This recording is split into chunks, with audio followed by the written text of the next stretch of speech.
Ladies and gentlemen, welcome to the DJ and Wedding Planner Podcast, episode number 3.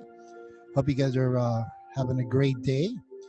We're here today with myself, Tony Hernandez, and Carmen Davila. I want to welcome everybody to our third episode. And today we have a very special guest that's going to be joining us. We have Bill HANSEN from Bill HANSEN Catering. How are you, Bill? I'm doing great, and thank you so much for inviting me to participate. I love doing things like this, particularly if it helps other people. So thank you. I'm Absolutely. honored.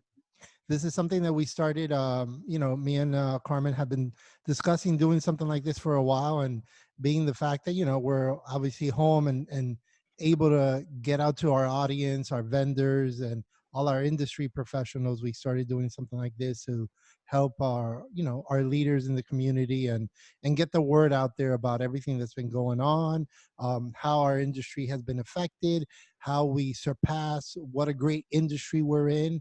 And having leaders like you, Bill HANSEN, joining us, it's an honor and really a privilege. So thank you. You're welcome. Perfect. And Bill, let me just start saying, I wanted to say it's always a pleasure to work with your team. They are phenomenal. As a planner, every time I have a client and they're like, oh, we're going to be working with Bill HANSEN, they're going to be our catering company, it's just a relief. It's one of those things where you're like, great, we're going to be in great hands. They know exactly what to do. And it just brings in, it's just such a great team. I mean, your crew never hesitates to help. Anything that we ever need, they're like one step above. So I just wanted to say thank you so much. And I know a lot of other planners feel the same way. So Thank you, Carmen. Yeah, we do always believe in going the extra mile for our clients, and our mantra is to delight our guests as well as everyone else that we work with.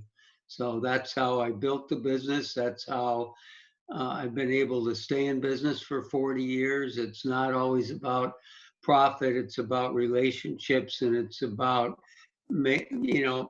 being uh, kind to everyone. So, and that's the way we roll.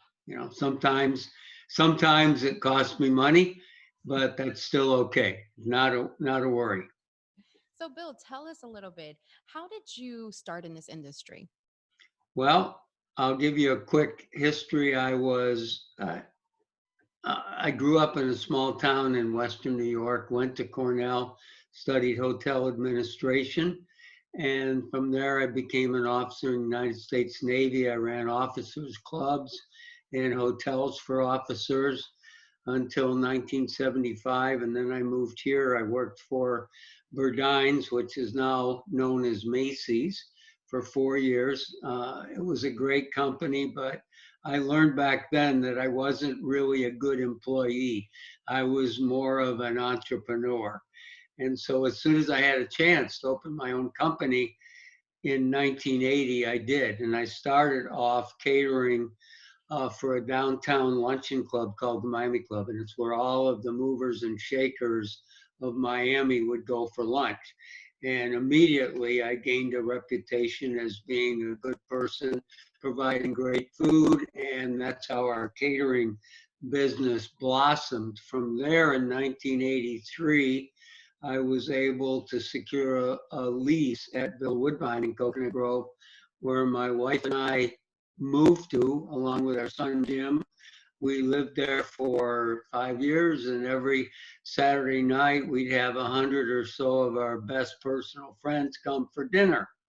And from there, we grew our business, we grew our reputation. My wife Terry and I moved out, and we continued our business at Villa Woodbine. And then over the years, we've leased different commissaries. And when people asked me 5 years ago, what's the one thing you wish you would have done? What's that one thing you wish you would have done sooner?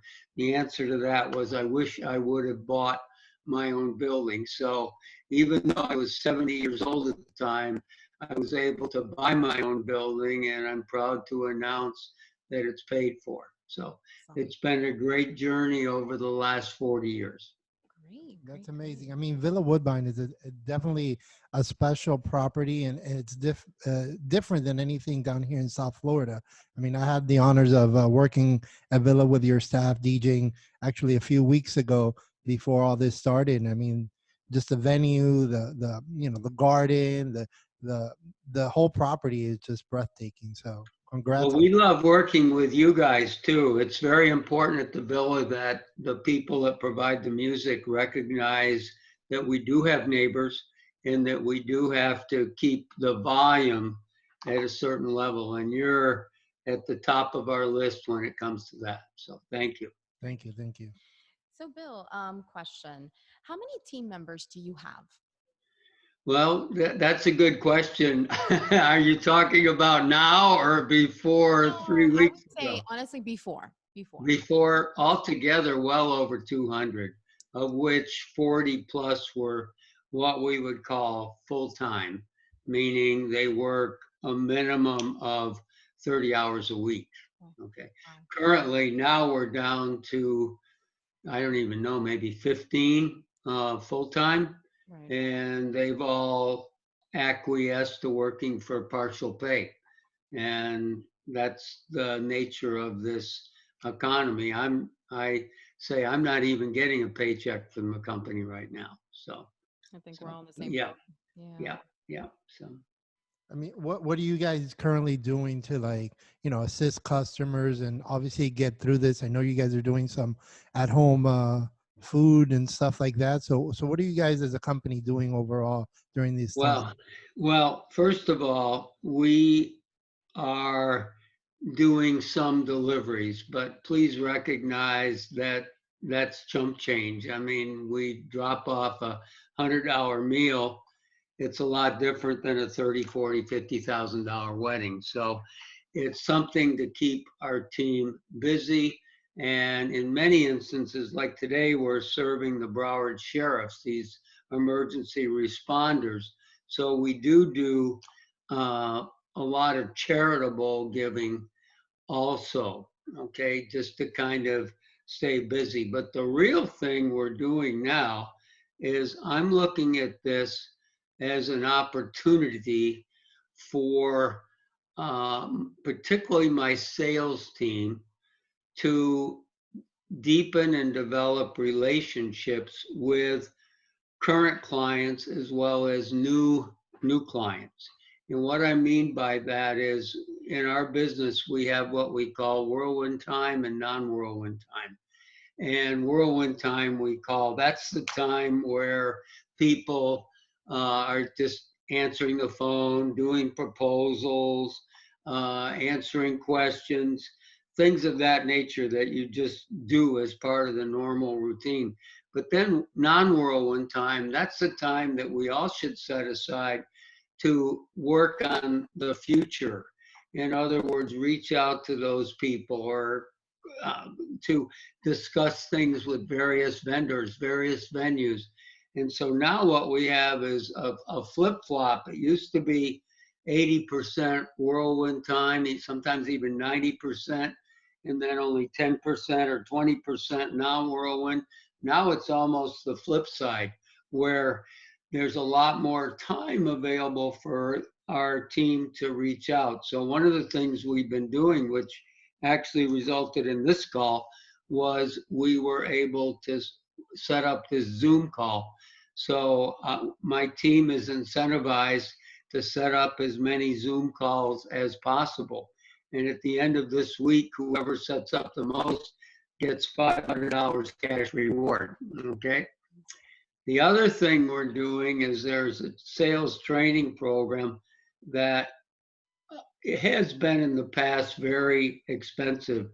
It's done by Grant Cardone, and he's a very prominent sales trainer. We actually catered for them recently. And so we were able to secure a great deal with him in terms for training our people. So we're going to start with that training program next Monday, and we have the opportunity for up to 12 sales people to join in. Currently, I think we have 8 on my team. we're going to have like 4 open slots that I would be willing to share with others should they want to participate in it. So that's kind of what we're doing. The other thing we're doing is cash is king, and we're doing everything possible to secure every nickel of cash. I was on the phone with American Express for an hour today discussing payment terms with them. The other thing and they actually offer some pretty good deals. I learned something that we all have platinum cards in the company, but we actually get more points with gold cards, and I never knew that. Platinum is only really good for travel. So that was one thing. The other thing is I have someone who works with me who has applied for 3 different SBA loans. First of all, the emergency one, which is for 50 grand, that basically you can use it for the year and then you have to pay it back. Then we're also looking into opportunities to grow, to merge. So we've applied for another SBA loan that would offer us the opportunity to do that. And then lastly, we've applied for the payroll loan. And actually, we've asked on that because it wanted 2.5 times your monthly payroll. If they grant us the full amount of that, that's $750,000. So that's what we're doing. So, but we're operating under cash and king. Cash is king. The other thing we're dealing with right now is clients who want to postpone and or cancel, and they want their full refund back. And our strategy on that is we're going to work with them, but they have to understand we're in the same position they are. So it's not like I can just write checks for 10,000 or 15,000 or whatever to pay them off. So we're not going to burn any bridges, nor are we going to put ourselves in a position where we get bad reviews on the social media. So that's always been my style. To be successful in this business, you really have to work with people and make sure everybody's happy. That doesn't mean you just have to open up your checkbook and pay everybody everything that they want. Okay. No, absolutely. I mean, you have to, it's case by case and work with those clients and see what they're, where they're at, what they're thinking. I mean, I had a similar client like that where they wanted to just cancel outright. And I explained to them, what our terms are, how we could, move their date, even if it's a year out. Then they contacted the hotel. The hotel kind of was on the same page with us. So once us as an industry got all together and we're pretty much all on the same page, the client came back and goes, you know what, Tony, instead of canceling my event, I think I'm going to move it to a year out. That'll help me financially be able, and pretty much everybody in the industry is, helping me be able to move it. So I think us as an industry, we get together and we have kind of that, plan. It also helps the client out. So Exactly. I know there's a $2.5 million lawsuit. No, I think it's 2.3 million against the Eden Rock right now that I read about in the Miami Herald about a Passover event, and they are not refunding, or they currently not refunding the money. So it's a tough thing. So, but I always look at it this way. I'm a Christian, and it's like I'm going to do whatever I need to do. What would Jesus do? Let me put it that way. Yeah. That's what's bringing you blessings. It does. Yep. Mm-hmm. So true. So what advice would you have for fellow vendors that are going through, these times now with you? What would you, any advice? Hang on to every nickel that you have, number one. Call every client that you owe money to and work on terms. We've done that with every one of our clients, our phone bill, FPL, everybody. Even we have a couple people that get insurance. I just got word today they postponed the insurance payment till May 31st. So the worst thing you can do is just not do anything. The best thing you can do is reach out to each vendor and say, hey, listen, we know you're in a tough bind. but so are we. So let's talk about ways we can work together. I have one vendor that I owe a lot of money to. We were on the phone yesterday and we agreed to terms. Okay. The vendor's happy and I'm happy.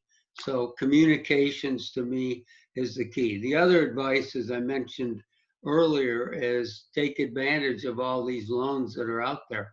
The SBA loans, go for them. They're there for the asking. And I think the terms are fairly reasonable, particularly on the employee portion. If you have employees and you continue to pay them and keep them on the books, that money that the government gave you does not need to be paid back. So that's good news. Same way I think with rent and utilities, although I'm not sure about that, but take advantage of the SBA loans. And the other thing is do what we're doing. Take time to reach out to in your case, your other planners, your venues, your caterers that you work with. This is a time where we all need to come together and work together. And I can't tell you, just doing these Zoom calls, I mean, people are so appreciative of that because many people are stuck at home, nothing to do. Kids are running around and they need a break. And it's important. So build relationships and cash is king. That's what I'm sticking to right now. Absolutely. What are some of the venues that you guys operate besides Villa? I mean, I know you're in a few venues right now. What are those? Well, all in all, we have developed relationships with over 500 different venues. Some of them very hard to find venues that few people know about. And because we have done extensive and exhaustive research trying to identify these venues, we have become a great resource for people looking for venues. In fact, we created a separate website called Bill HANSEN Miami Venues. But we use the word Miami, but it actually extends down into the Keys, the Redland, all the way up to Palm Beach. So the other venues where we work frequently at, I can start down south. We have a couple in the Keys. Walton House in Redland is a great place. Thalata Estate, Deering, Fairchild a little bit, obviously Villa Woodbine, Vizcaya, DuPont Building, Bath Club, Palapa, which is a cool venue, Miami Tower in downtown Miami is another venue where we work at frequently. And I know I'm forgetting other ones, but we're pretty much preferred at all of the major venues in South Florida. So. Beautiful. I mean, those are some great venues, and some of those have hidden gems. I mean, they're special venues that you guys are able to be at. Being that you guys are in catering, obviously, what is one of your favorite cuisines? What is your all-time favorite that you guys produce for events? Whatever our clients want. It's That's the right really answer. as simple as that.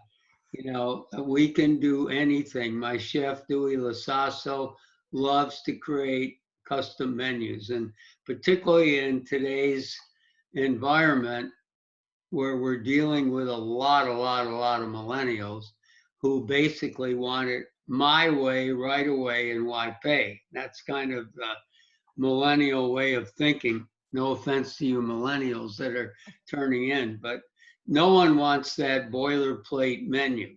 So, I mean, we've done everything from, I mean, I can't even think like combination of Indian and Thai or Japanese and even Polish. We've done some Polish menus. So we love the challenge of creating menus that make our clients happy. As for me personally, I love, I mean, I have to say, I love great food, but if you want to make me happy, meals like lamb shanks, I love those, osso buco, short ribs, pot roast, sea bass, things of that nature. I love, yeah, lobster, caviar. I just did a wedding with you guys at Temple House, and the client wanted, she's Indian, and they wanted Indian, they wanted Jamaican food. So it was amazing. I have to tell Hmm. you, it was an amazing combo of food. Hmm. You're Yep. like, yeah, every guest was like, this is so good. So I just Yeah, have to say, you guys we love it. nailed it. You know, someone said a long time ago, one of my catering mentors from the 1980s, and it still holds true today, that the best advertisement's on the end of a fork. So if you feed people good food, the rest will happen, and that's what we've always prided ourselves in, and particularly now with Chef Dewey and Chef Mary and our culinary team of over 20 people, I can proudly say that our food is absolutely fabulous. Definitely is. So what what have been some of your greatest achievement in the industry? Well, there's personally being awarded Cater Source Lifetime Achievement Award in 2018 was amazing. Recently, we were named one of the top 30 catering companies in the country by BizBash. And our Instagram, I should say, was ranked in the top 29 Instagrams. So those have been some professional accomplishments. I believe back in 95, I always love to remember the story of how we catered for 10,000 French plumbers and their wives. And this was an opportunity at the Miami Sea Aquarium to cater for all of these plumbers, but it actually was 8 separate events, each one occurring 6 days apart. So the big picture, the mega picture was these plumbers in France had won incentive contests.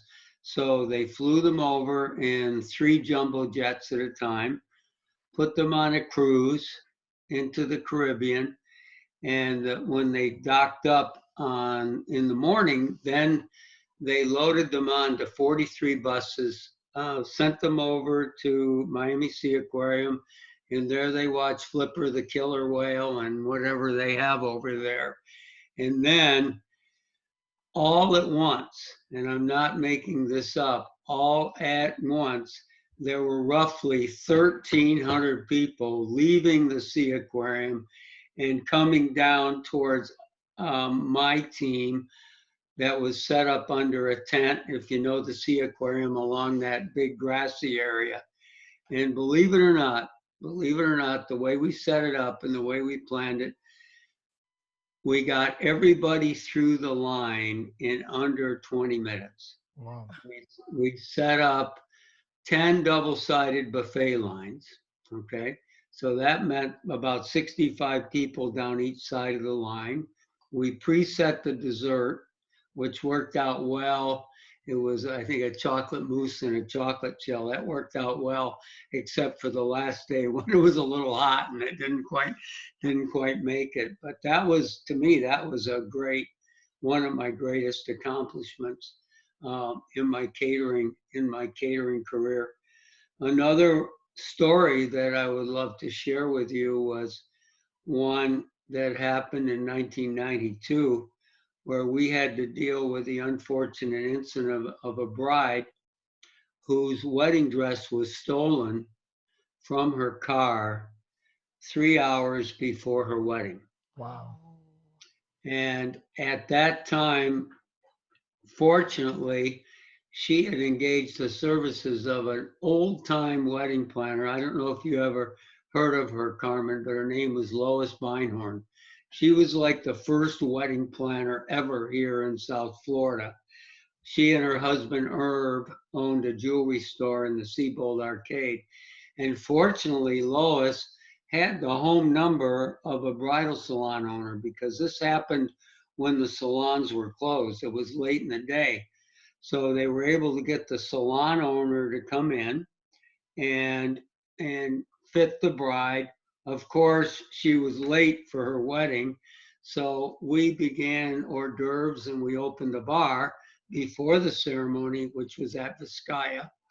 And by the time she arrived, about an hour and a half late, everybody was in a good mood. They'd had plenty to drink, and the wedding went off without a hitch. So we reacted, and it worked out well. The next day, the bride's brother came by Villa Woodbine because, as you know, Carmen and Tony, people always leave something behind. It used to be, did you find a shoe? Did you find, those cameras? Did you find this? Did you find a earring? Well, he came back looking for something or other. And I said, by the way, did you ever find out what happened to your sister's wedding dress? Drum roll, please. Drum roll, please. It was the groom's former girlfriend that stole the dress. Of course. Wow. Of course. Yeah. Yeah. The ultimate revenge. Wow. Yeah. So dealing with that was amazing. But there's usually in my business, what we remember more are the near disasters as opposed to the ones that go well. The ones that go well, they went well. But when you have a close call or you have to never let them see you sweat, behind the scenes when you're really worried. Those are the ones that I always think of. So Definitely. So, what advice would you have to those wanting to enter the hospitality industry? Obviously, in a few months from now, right? What advice would you have for them? first of all, get a job in the hospitality industry. To me, there's nothing worse than somebody that watches all the cooking shows on TV and they see how easy it is and they discover, oh gosh, I want to be a chef.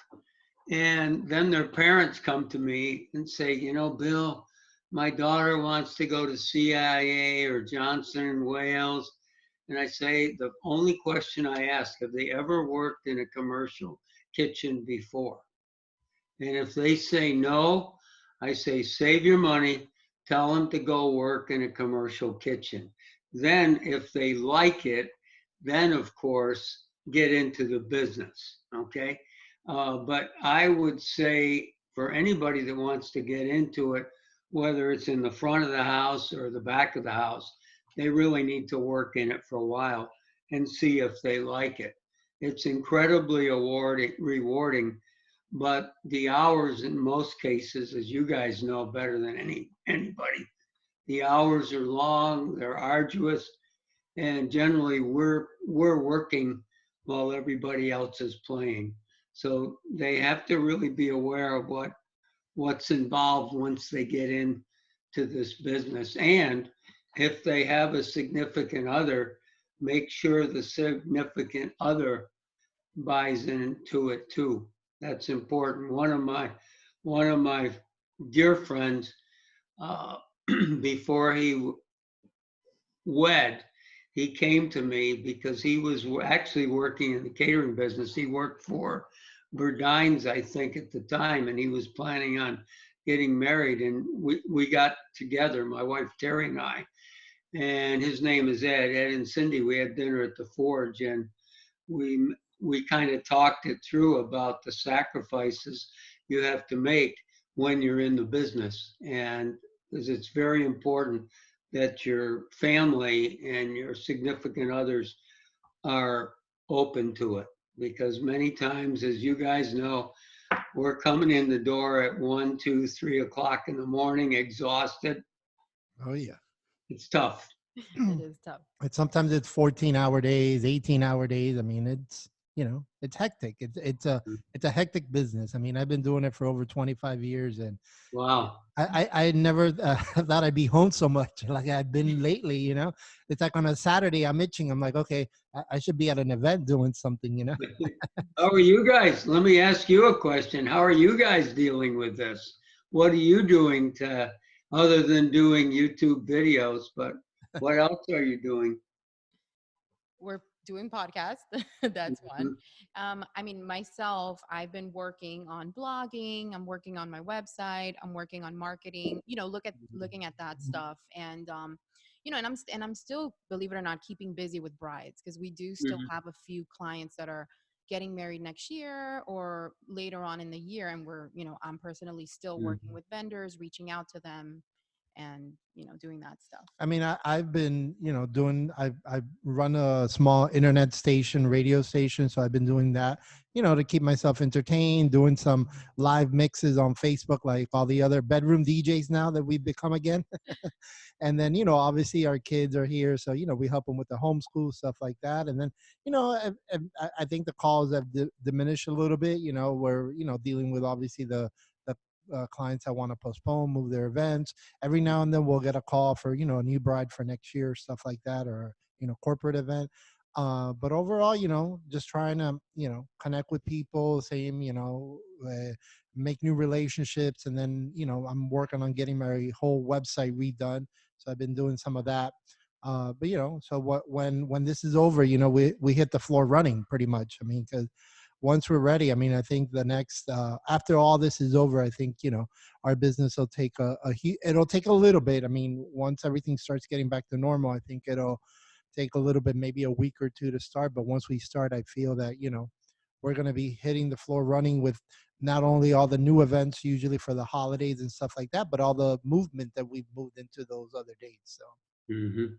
One of the things that I've started, and maybe I could reach out to you, is I've started before this, I started my own YouTube channel.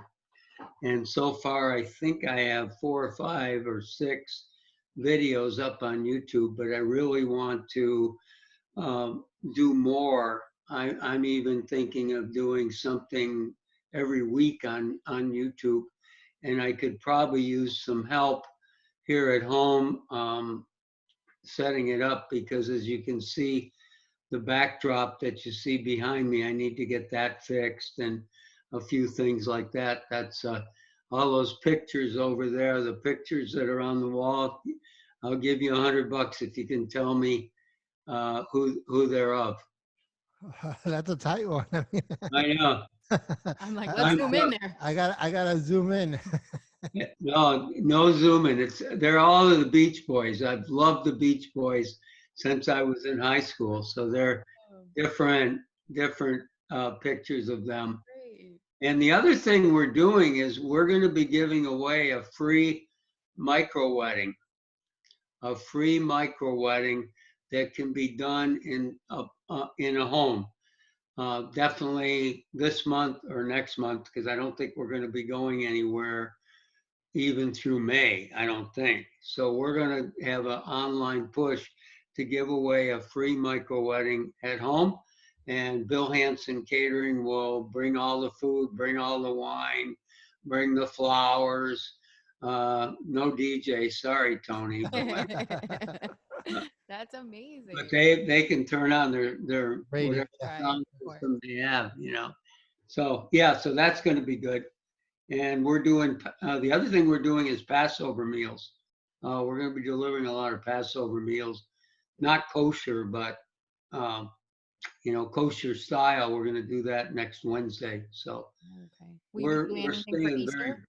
Easter as well? Will you be doing stuff for Easter? Easter, we decided against it. My chef hasn't had much luck with Easter, but we are going to do a big push for Mother's Day, Oh, because people like Tony and me that are kind of hard pressed to come up with something different. Because what I do at home for my wife Terry, I actually cook, and I'm not, believe it or not, I'm not a great cook. I always say I book it, they cook it. Okay. So with that being said, having something delivered, like think about this, Tony. If you had, the ingredients for a Caesar salad, and you had a nice piece of beef tenderloin that's already browned on the outside, and you could just pop it in the oven for 30 minutes. And when it's medium rare, you pull it out. So have some potatoes you can heat up, some maybe fresh asparagus, and a great dessert. Wouldn't you love that? Absolutely. I mean, it makes You it so can much keep easier. Carmen in the family, and she doesn't have to cook, and Oh we yeah, can even do it in disposable, so there's no dishes to wash. better. Even better. I love It that. saves a trip to the store nowadays, you know? Yep, exactly. So be on the outlook for that. That's going to be pretty cool. Great. That's awesome. So, Bill, we have another question for you. What separates you from all the other catering companies? Number one is Villa Woodbine. Villa Woodbine is by far uh, the best thing that we have going for us. The second best thing, and I know this is hard to define, but I think that we have a great management team, we have a great sales team, and we also, I think you guys know, we probably do better marketing wise than any other caterers really in South Florida. Years ago, I read a book called The Good to Great. And in Good to Great, uh, it says number one, get the right people on the bus, okay, meaning your team. Number two, get them into the right seat. Number three is figure out what you can be the world's best at. So we set a goal a long time ago that, yeah, we're going to have great food, but my food's not going to compete with Daniel Boulud or Thomas Keller or some of those prominent chefs.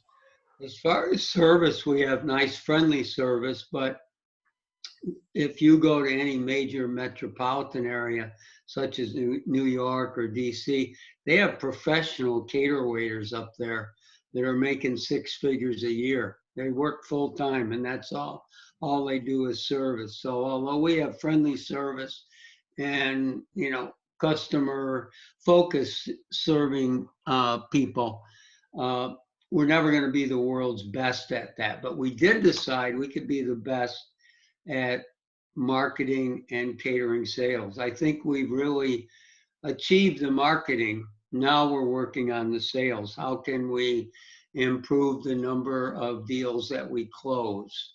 Okay, and good salespeople have a propensity and have an ability to close those people that are kind of on the borderline. You've been there yourself. I always said there's a, out of 10 people, there'll be 3 people that aren't going to buy from you no matter what. There are going to be 3 people over here that are going to buy from you regardless. But then out of those 10, there are 4 in the middle that you have to sell. You're not taking their order. You have to figure out where their needs are and fulfill them. There's a great book called Building a Story Brand, and I would recommend everybody listening to this or watching this to get the book because it really addresses the 3 needs that everyone planning a party, a wedding, or a special event has. And those 3 needs are, first of all, they have the physical need, which I need a wedding, I need a party, I need this, I need a corporate event. That's their physical need. Their second need is their emotional need. They're confused, they're worried, they don't know where to turn. They really need a mentor to step in to help them. And in the story brand concept, so many people like us, we make ourselves the hero. Okay, we do this, we do that, we're great, greatest music, best DJ ever. But we're not the hero in a wedding, and I think you guys know that. The hero is the couple. Okay, so we position the story brand, we position ourselves as a mentor to them, and then we lead them to the third need, which is psychological need, which is basic, or I'm sorry, I got that wrong, philosophical need, because I think you would agree with me. Every couple wants to have the best wedding ever, right? They want my wedding to be the best. Or every corporate planner wants to say, oh, that great event I did, it was fabulous, I got a promotion. So in building this story brand, that you take people through the physical to the emotional to the philosophical. Absolutely. I mean, that's amazing. That's a great way to, run your business and do the marketing. Bill, I want to thank you from the bottom of our hearts. I mean, it's a pleasure to have you on our podcast, and I look forward to many more events with you. Yes, Oh, likewise. well, thank you. Thank you, Tony. Thank you, Carmen. God bless you both.